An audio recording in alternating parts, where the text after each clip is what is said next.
The next supplication, which will be discussed, is found in chapter 2, verse 128. Our Lord, and make us Muslims in submission to you, and from our descendants a Muslim nation in submission to you, and show us our rights and accept our repentance.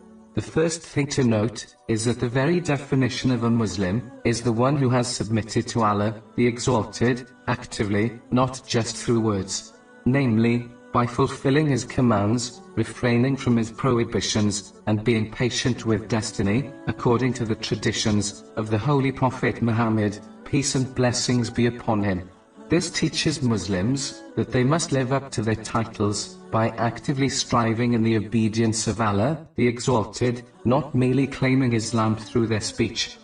The next thing, again, must be shown practically by teaching one's children, and those under their care, the importance of obeying Allah, the Exalted.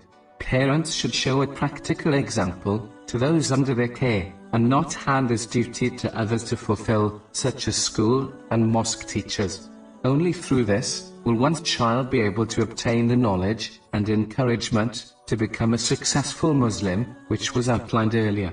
This is a duty on all parents, which has been mentioned in many different places in Islamic teachings, such as the narration found in Sunnah, Abu Dawud, number 2928.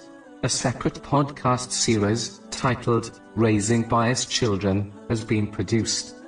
The rites specifically mentioned in this verse refers to the rites and conditions of the holy pilgrimage. But just like a pilgrim leaves the excess and unnecessary things of this world in order to fulfill their pilgrimage, Muslims throughout the year should do the same.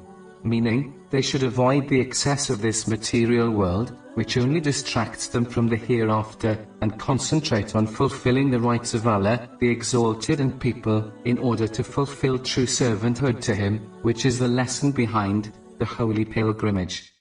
Finally, the last part of the verse reminds Muslims that as they are not perfect, they are bound to commit sins.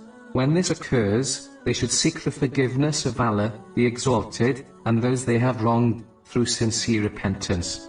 Acknowledging one's mistakes is an excellent way of avoiding pride, which completely contradicts true servanthood of Allah, the Exalted.